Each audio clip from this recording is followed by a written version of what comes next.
Hello, स्वागत है देवा स्टडी 2.0 में। मैं देवेंद्र।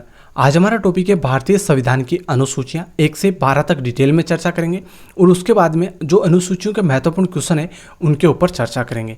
तो साथियों, आप किसी भी कॉम्पिटिटिव एग्जाम की तैयारी कर रहे हो तो आपके लिए वीडियो इंपॉर्टेंट रहेगा, तो एंड तक देखते रहना है। और चैनल को सब्सक्राइब नहीं किया तो सब्सक्राइब और बेल आइकन प्रेस कर देना, जिससे आपको लेटेस्ट वीडियो मिलता रहेगा। तो स्टार्ट करते हैं। और लास्ट में मैंने आपसे एक क्वेश्चन पूछा, उसका आंसर आपको कमेंट में देना है, ठीक है। तो प्रथम अनुसूची के बारे में देखते हैं। इसमें भारतीय संघ के घटक राज्यों एवं संघ शासित क्षेत्रों का उल्लेख है। वर्तमान में 28 राज्य है और 8 केंद्र शासित प्रदेश है। उनके क्षेत्रों का उल्लेख किस अनुसूची में है? तो प्रथम अनुसूची में। आपसे क्वेश्चन पूछा जा सकता है कि भारतीय राज्य और केंद्र शासित प्रदेश से उनके क्षेत्रों का उल्लेख किस अनुसूची में है? तो आपको याद कर लेना है प्रथम अनुसूची में, ठीक है। अब द्वितीय अनुसूची में क्या है? इसमें भारत राज्य व्यवस्था के विभिन्न पदाधिकारियों जैसे राष्ट्रपति, राज्यपाल, लोकसभा के अध्यक्ष, उपाध्यक्ष, राज्यसभा के सभापति, उपसभापति, विधानसभा के अध्यक्ष, उपाध्यक्ष, विधान परिषद के सभापति, उपसभापति, उच्चतम न्यायालय और उच्च न्यायालय के न्यायाधीशों और भारत के नियंत्रक मालिका परीक्षक को प्राप्त होने वाले वेतन, भत्ते और पेंशन का उल्लेख द्वितीय अनुसूची में। तो आपको द्वितीय अनुसूची में क्या याद करना है कि भारत राज्य व्यवस्था के विभिन्न पदाधिकारी है, उनको प्राप्त होने वाले वेतन, भत्ते और पेंशन का उल्लेख किस अनुसूची में? द्वितीय अनुसूची में। और भारत राज्य व्यवस्था के विभिन्न पदाधिकारी कौन कौन से हैं, ये आपको यहाँ पर स्क्रीनशॉट लेकर देख लेना है, ठीक है। यहाँ पर आप स्क्रीनशॉट ले सकते हैं इसका, ठीक है।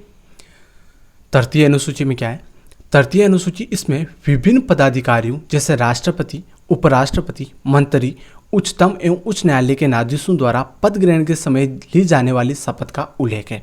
तो तृतीय अनुसूची में आपको क्या याद करना है कि विभिन्न पदाधिकारी है जैसे राष्ट्रपति, उपराष्ट्रपति, मंत्री, उच्चतम एवं उच्च न्यायालय के न्यायाधीशों द्वारा जो पद ग्रहण के समय शपथ ली जाती है, इसका उल्लेख तृतीय अनुसूची में। इसमें आपको क्वेश्चन इस प्रकार से पूछा जा सकता है कि कोई भी पदाधिकारी जैसे राष्ट्रपति है, वो शपथ का उल्लेख किस अनुसूची में? जो राष्ट्रपति शपथ लेता है तो उस शपथ का उल्लेख किस अनुसूची में?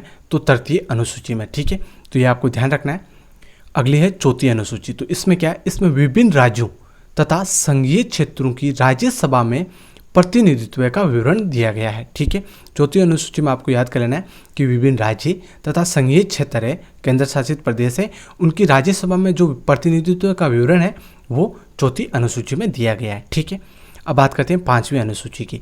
इसमें विभिन्न अनुसूचित क्षेत्र तथा अनुसूचित जनजाति के प्रशासन और नियंत्रण के बारे में उल्लेख है। तो पांचवी अनुसूची में आपको ध्यान देना है विभिन्न अनुसूचित क्षेत्र है, अलग अलग क्षेत्र है अनुसूचित, और अनुसूचित जनजातियां हैं, उनके प्रशासन और नियंत्रण के बारे में उल्लेख किस अनुसूची में?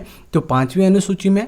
और छठी अनुसूची है, इसके बारे में आपको 4 राज्य याद कर लेने, असम, मेघालय, त्रिपुरा, मिजोरम, ठीक है। तो ये आपको ध्यान रखना है, असम, मेघालय, त्रिपुरा, मिजोरम राज्यों के जनजाति क्षेत्रों के प्रशासन के बारे में प्रावधान है। तो आपसे पूछ ले कि असम राज्य की जो जनजाति है उसके प्रशासन के बारे में प्रावधान किस अनुसूची में? तो छठी अनुसूची में। या इस प्रकार से पूछ ले कि छठी अनुसूची में कौन सा राज्य सम्मिलित नहीं है? असम, मेघालय, त्रिपुरा, मणिपुर दे दे यहाँ पर, या कोई दूसरा राज्य दे दे, तो ये चारों राज्य आपको याद कर लेना है, असम, मेघालय, त्रिपुरा, मिजोरम, ठीक है। अगला क्वेश्चन है आपका, क्वेश्चन नहीं है, 7वीं अनुसूची है। इसमें केंद्र एवं राज्यों के बीच शक्तियों के बंटवारे के बारे में बताया गया है। इसके अंतर्गत 3 सूचियां हैं। 7वीं अनुसूची, इसके अंतर्गत 3 सूची है, संघ सूची, राज्य सूची और समवर्ती सूची। ये तीनों सूचियां याद कर लेना।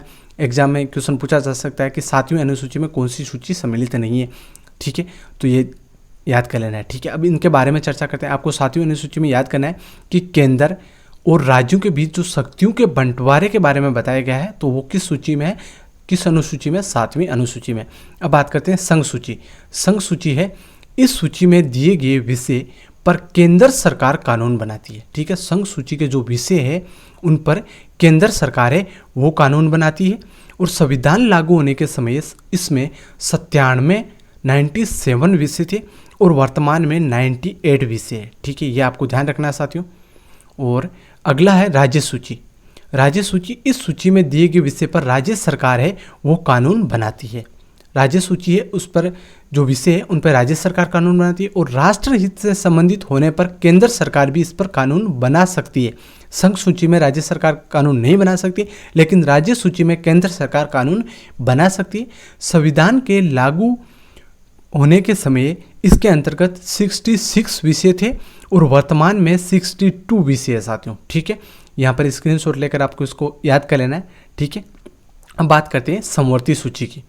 समवर्ती सूची है ये, इसके अंतर्गत दिए गए विषय पर केंद्र और राज्य दोनों सरकारें कानून बना सकती है। ठीक है, समवर्ती सूची है मतलब इस पर राज्य और केंद्र शासित प्रदेश है, केंद्र है, वो दोनों सरकारें कानून बना सकती है। ठीक है, परंतु कानून विषय समान होने पर केंद्र सरकार द्वारा बनाया गया कानून मान्य होगा, राज्य सरकार द्वारा बनाया गया कानून केंद्र सरकार के कानून बनाने के साथ ही समाप्त हो जाएगा। ये भी इंपॉर्टेंट है, ध्यान रखना है आपको।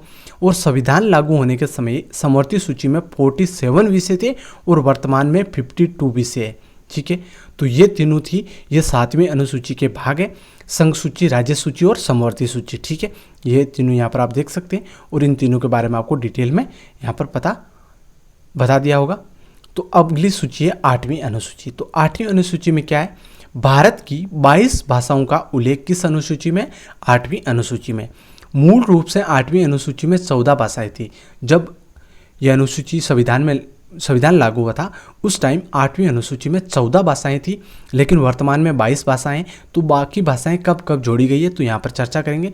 1967 ईस्वी में सिंधी भाषा को जोड़ा गया था और 1992 ईस्वी को कोंकणी, मणिपुरी और नेपाली को 8वीं अनुसूची में शामिल किया गया था।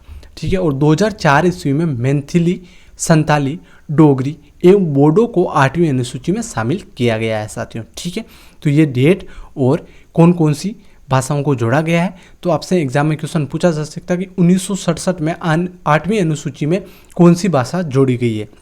तो आपको ध्यान रखना है सिंधी भाषा जोड़ी गई है। 1992 में कौन सी भाषा नहीं जोड़ी गई है, 3 ऑप्शन ये आ जाएंगे और एक सिंधी आ जाएगा। तो इस प्रकार से आपको याद कर लेना है। और 2004 में कौन सी भाषा नहीं जोड़ी गई है, मैथिली, संताली, डोगरी देकर कोंकणी दे दे तो कोंकणी पहले जोड़ दी गई। तो इस प्रकार से आपको क्वेश्चन पूछा जा सकता है, तो ये आपको याद करना पड़ेगा साथियों। ठीक है, स्क्रीनशॉट ले लेना है। 9वीं अनुसूची है, इसके अंतर्गत राज्य द्वारा संपत्ति के अधिग्रहण की विधियों का उल्लेख है। तो 9वीं अनुसूची में क्या है, राज्य द्वारा संपत्ति के अधिग्रहण की जो विधियां हैं उनका उल्लेख किया गया है और प्रथम संविधान संशोधन 1951 द्वारा इसको जोड़ा गया है। तो 9वीं अनुसूची जब संविधान बना था तो 8 ही अनुसूचियाँ थी, वर्तमान में 12 अनुसूचियाँ हैं। तो 9वीं अनुसूची बाद में जोड़ी गई थी और कब जोड़ी गई थी तो 1951 में जोड़ी गई थी। ठीक है, संविधान तो 1949 में बनकर तैयार हो गया था। ठीक है, और 26 जनवरी 1950 को लागू हो गया था, तो ये आपको पता होगा। तो साथियों 9वीं अनुसूची जो 1951 में जोड़ी गई थी, पहला संविधान संशोधन किया गया था, उसमें 9वीं अनुसूची को जोड़ा गया था 1951 में और इसके अंतर्गत राज्य द्वारा संपत्ति के अधिग्रहण की विधियों का उल्लेख किया गया है। ये भी आपको याद कर लेना है। ठीक है, अगली है 10वीं अनुसूची, इसमें दल बदल से संबंधित प्रावधानों का उल्लेख है। तो आपको याद कर लेना है कि दल बदल से संबंधित प्रावधानों का उल्लेख किस अनुसूची में है, 10वीं अनुसूची में। और इस 10वीं अनुसूची को कब जोड़ा गया था तो संविधान संशोधन 52वां संविधान संशोधन हुआ था और 1985 के द्वारा ये जोड़ी गई थी। तो 52वां संविधान संशोधन 1985 में हुआ था, उस टाइम 10वीं अनुसूची को 52वें संविधान संशोधन के द्वारा जोड़ी गई थी। तो ये आपको याद कर लेना है। और ये किससे संबंधित है, दल बदल से संबंधित है। आपसे क्वेश्चन पूछ सकते हैं कि दल बदल से संबंधित कौन प्रावधान है का उल्लेख है वो किस अनुसूची में है, तो वो 10वीं अनुसूची में। ठीक है, अब बात करते हैं 11वीं अनुसूची की। इसमें पंचायती राज संस्थाओं को कार्य करने के लिए 29 विषय प्रदान किए गए। ठीक है, पंचायती राज संस्थाएं हैं उनको कार्य करने के लिए 29 विषय प्रदान किए गए हैं और ये अनुसूची संविधान के 73वें संविधान संशोधन 1993 के द्वारा जोड़ी गई है। तो 11वीं अनुसूची है, ये 73वां संविधान संशोधन हुआ था और 1993 में जोड़ा गया था। ये आपको याद कर लेना है। और ये किससे संबंधित है, पंचायती राज संस्थाओं से संबंधित है। ठीक है, अब बात करते हैं 12वीं अनुसूची की। तो ये शहरी क्षेत्र की स्थानीय स्वशासन संस्थाओं का कार्य करने के लिए 18 विषय प्रदान किए गए थे और अनुसूची 74वें संविधान संशोधन 1993 में। तो ये 1993 में दोनों सूचियाँ जोड़ी गई है अनुसूचियाँ, और ये 73वां संविधान संशोधन है और ये 74वां संविधान संशोधन है। तो ये आपको याद कर लेना, स्क्रीनशॉट लेकर आपको ये सारी बातें याद कर लेना साथियों। ठीक है, अब बात करते हैं हम जो महत्वपूर्ण क्वेश्चन है उनके ऊपर। तो सारे क्वेश्चन इंपॉर्टेंट है, यहाँ से आपको पता चल जाएगा कि अनुसूची से संबंधित कैसे क्वेश्चन पूछे जा सकते हैं। ये एग्जाम में क्वेश्चन बार बार पूछे जाते हैं, यही क्वेश्चन मैं आपके लिए लेकर आया हूँ। तो संविधान सभा की प्रारूप समिति द्वारा प्रस्तुत प्रारूप संविधान की कितनी अनुसूचियाँ थी? जब संविधान बनकर तैयार हुआ था तो संविधान में कितनी अनुसूचियाँ थी?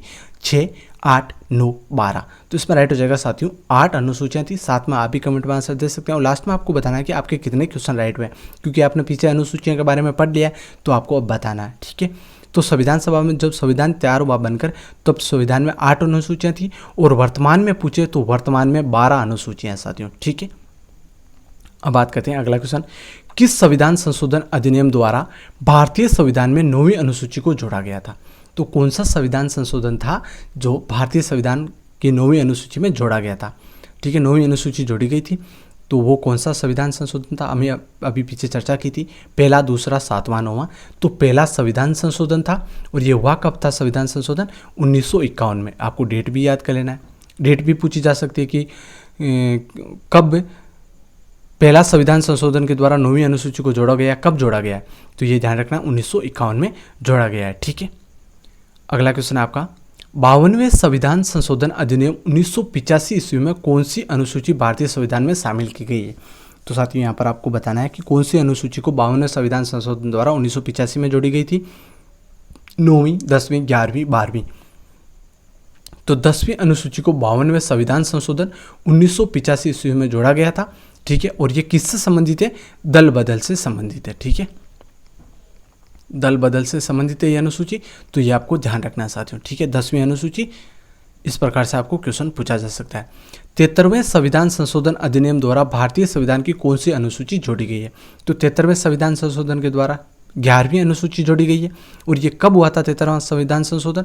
तो 1993 में हुआ था। और ये किससे संबंधित है 11वीं अनुसूची? तो ये पंचायती राज से संबंधित है साथियों। किससे संबंधित है? पंचायती राज से संबंधित है, ठीक है।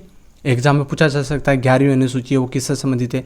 तो पंचायती राज से संबंधित है और 1993 में इसको जोड़ा गया था संविधान में 73वां संविधान संशोधन के द्वारा, ठीक है। अगला क्वेश्चन है, 74वां संविधान संशोधन अधिनियम द्वारा भारतीय संविधान की कौन सी अनुसूची जोड़ी गई? तो 74वां संविधान संशोधन भी 1993 में हुआ था, ठीक है। और इसमें कौन सी अनुसूची जोड़ी गई थी? 12वीं अनुसूची जोड़ी गई थी। और 12वीं अनुसूची में क्या है? तो इसमें ध्यान रखना है शहरी क्षेत्र से संबंधित है ये, नगरीकरण से, तो ये आपको ध्यान रखना है साथियों, ठीक है। नगर पालिका से संबंधित है 12वीं अनुसूची।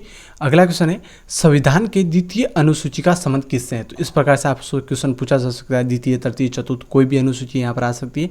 तो द्वितीय अनुसूची का संबंध किससे है? राज्यसभा में प्रतिनिधित्व से, भाषाओं से, शपथ ग्रहण से, या महत्वपूर्ण पदाधिकारियों के वेतन भत्ते से। तो इस प्रकार से अगर आपको क्वेश्चन आएगा तो आप जब ये पीछे हमने अनुसूचियों के बारे में डिटेल में चर्चा की, वो सारे अनुसूचियाँ आपको याद कर लेना है, तब ये आंसर आप दे पाओगे। तो ठीक है, संविधान की द्वितीय अनुसूची है वह महत्वपूर्ण पदाधिकारियों के वेतन भत्ते से संबंधित है, ये ध्यान रखना है आपको, ठीक है। वेतन भत्ते और पेंशन से संबंधित है, तो इसमें आपका डी ऑप्शन राइट हो जाएगा। अगला क्वेश्चन है, भारत संघ में शामिल राज्यों एवं संघ शासित क्षेत्रों का उल्लेख भारतीय संविधान की किस अनुसूची में है? तो भारत संघ में शामिल राज्य और संघ शासित क्षेत्र का उल्लेख भारतीय संविधान की किस अनुसूची में? तो सबसे पहले हमने चर्चा की थी पहली अनुसूची में है, ठीक है। भारत संघ के राज्य और केंद्र शासित प्रदेशों का उल्लेख प्रथम अनुसूची में है, तो आपको ध्यान रखना है साथियों, ठीक है। अगला क्वेश्चन है, भारतीय संविधान की तीसरी अनुसूची का संबंध है। तीसरी अनुसूची का संबंध है राज्यसभा में प्रतिनिधित्व से, शपथ तथा प्रतिज्ञान से, भाषाओं से, महत्वपूर्ण पदाधिकारियों को वेतन भत्ते से। तो महत्वपूर्ण पदाधिकारियों को वेतन भत्ता तो दूसरी अनुसूची हो गई, ठीक है। भाषाएं ये 8वीं अनुसूची हो गई। तो शपथ और प्रतिज्ञान है, इससे संबंधित कौन सी अनुसूची है? तीसरी अनुसूची है, तो आपका इसमें बी ऑप्शन राइट हो जाएगा, ठीक है। अगला क्वेश्चन है, भारतीय संविधान में 22 भाषाओं को राजभाषा का दर्जा प्रदान किया गया है, इन राजभाषाओं का उल्लेख किस अनुसूची में? तो 22 भाषा, जब संविधान बनकर तैयार हुआ था उस टाइम 14 भाषाएं थी, वर्तमान में 22 राजभाषाओं का दर्जा दिया गया है, तो वो किस अनुसूची में? तो वो है 8वीं अनुसूची में, ठीक है। बी ऑप्शन आपका इसमें राइट हो जाएगा। अगला क्वेश्चन है, किस राज्य के आरक्षण विधेयक को 9वीं अनुसूची में सम्मिलित किया गया है? किस राज्य के आरक्षण विधेयक को 9वीं अनुसूची में सम्मिलित किया गया है? तमिलनाडु, कर्नाटक, उत्तर प्रदेश, उड़ीसा।